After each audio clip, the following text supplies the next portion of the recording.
Okay, welcome back to the desert of the real. Yeah, I was just listening to another really awesome account told as per. Redacted. First, just a quick word from our sponsor. We now have a sponsor. Check this out. Debonkers. We got Wiki Wazoo, Swamp Gas, and we got Monkey Breath. The police aspect, if you thought about reaching out to the police and you were kind of going into that, if you wouldn't mind. Yeah. From there. Right. So there's several reasons, but basically I tried before. So I was having these encounters, and for about a week, maybe 10 days, for a whole week, there was this, we lived in Dagsboro, Delaware. That's where I called the police. I cannot remember for the life of me if they sent out a state police officer or a local town police officer, because their cars are really similar in color. That town has like a blue car, or used to have a blue car, and then the state police have a blue car too. I think he might have been.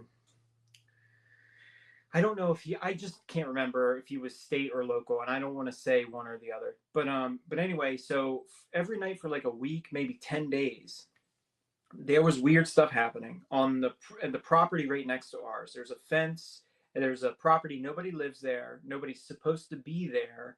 It has a house that's boarded up, and then it's got some sheds and stuff in the backyard. So every night, my girlfriend and I smoked for years. So we go out on our porch. We didn't smoke inside, and they sounded like people, like maybe like kids running around, just running around. Sometimes on the roof of the house, sometimes on the roof of the shed, sometimes on the ground. And so after like a week of this happening, I was like, I had that alien encounter where I saw clearly like a 4 foot tall gray alien. And then when it happened, I think it was like a night or two later, whenever it was, I was like, I'm calling the cops. Like, I don't know how to deal with this. Like, and it was freaking me out, scaring me. I was scared to fall asleep because you're in bed and you just hear these people running around, whoever they are, right? So I called the cops, and I was like, if I tell them it's aliens, they're never gonna come. They're gonna be like, oh, this is a prank, and just hang up. So I called and I said, I think we have some squatters or something, right? And that's what I told them. So they were like, oh yeah, we'll come over. And they sent this guy out. So he walks up to me. This is a very big man. I mean, he's a 6 foot something, probably 230 to 250 pounds, like a hulking man. And he comes up and he goes, so what's going on? As soon as I start to talk to him, we're probably 10 feet away from the property line, right where the fence is. And so I said, look, every night for a week, somebody's running around next door. And I was like, the property is owned by somebody. It's abandoned. Nobody is supposed to be. I know for a fact that nobody's supposed to be there. And I was like, I can't sleep with this going on. And as soon as I'm saying this to him, one of them runs by like feet away. So he snaps his flashlight up, and he's trying to shine it through there's like a fence and some trees right there. And he's trying to shine it through the trees, and he's yelling. He's like, come out, with your hands up. This is the police. And then another one runs a different direction, and he goes, how do I get around there to the property? And I was like, I'll go with you. So I walk him down the fence line. We go up around the back of the property, and we enter through the back. And as we're walking up, we're probably about halfway there. You can hear one of them on the roof run across the roof. That's, I don't know, 70, 80 feet away from us. So he's trying, every time he hears one of these things running around, he shines his flashlight trying to see it. But you can't see anything. You're just hearing him, right? So as so that one runs by, and then we keep walking, and then all of a sudden it was like, the only way I can describe it is if an invisible person ran past both of us. It ran from behind me, maybe 2 feet away to my right side, and it ran past him. It just like you could feel the ground move. You could hear it. He turned as it ran past him, and he's like 3 feet away from whatever this is, with a very bright flashlight. It runs right past him, and he just goes, and he just panics and he starts yelling. He goes, I don't know what's going on here, and I don't want to know. I'm leaving. And he just starts running away. And I was like, no, no, I got your back, whatever. And he was like, I don't know what's going on here. And he's like, and I don't want to know. He's like, people could be hiding out there, getting ready to ambush me. I don't know what this is, and I don't want to know. And he just leaves. And I follow him back to his car, and I'm like, no, no, please. I was like, I can't deal with this on my own. And he said, if you ever need us, right? And so I'm freaked out. He's freaked out. Okay. I'm not acting like I'm some big tough guy. Like, this happened to both of us. I'm just as freaked out as he is, if not more. Right. So he gets to his car and he goes, if you ever need us, don't be afraid to call. And I said, like a little girl, I was like, but I need you now. And he literally slammed his door and peeled out.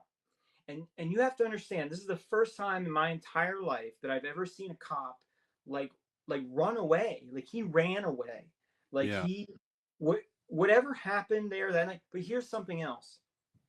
It stopped. It stopped. Like it never happened again. Whatever was going on, calling him there, maybe it was his body camera, or I don't know, but it stopped. It stopped happening. But anyway, there's several reasons that I didn't call the cops. First off, I tried calling him. It didn't work. My father always told me, like, when my dad and we had a UFO encounter, we were driving together, right? The UFO lands. My dad had stopped the car. They abduct my dad. Afterwards, he literally like grabbed me and shook me. And he was like, don't you ever tell anybody about this. He's like, don't tell your teachers, don't tell your friends, he said, don't even tell your family. He said, if you tell anybody about this, they will come, they will take me away, and they will lock me in a loony bin. He's like, don't tell a soul about this. So I already, like, I already had it ingrained in me as a child to, like, don't tell people about this, right? Like, from my father, who is a person that knows for a fact that this is happening. My older brother, same thing. Yeah, he'll talk about it privately. Like if it was just him and me and this camera wasn't here, he would talk to you all night about it. But at the moment that, let's say, a stranger walks up, he would hit you like, don't talk about Yeah. it. So when I finally was so overwhelmed that I called the cops, and then they ran away, like the cops ran away, I was like, the whole reason that I reached out to the FBI is because nobody, the cops. I talked to this one cop one time. He said, what am I supposed to do? Pull out my pistol and shoot at it? Like, this is not a job for the police. Like, this is a flying object is not a job for the police to handle. Like, he said, that's somebody else's job. There was another cop I talked to one time. He said something like kind of similar to that, but I can't remember what it was. But basically, like, don't call me out there. Like, I'm not a part of that. Like, he said that's beyond police work, or something to that effect.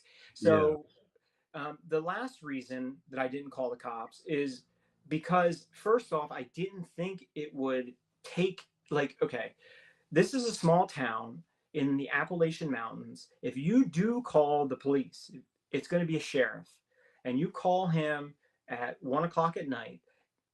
Number one, there's a very real possibility that nobody will come out there until morning. And number two, even if the sheriff does get dispatched, right, it's going to take 45 minutes easy. We were like an hour away from like the nearest Walmart.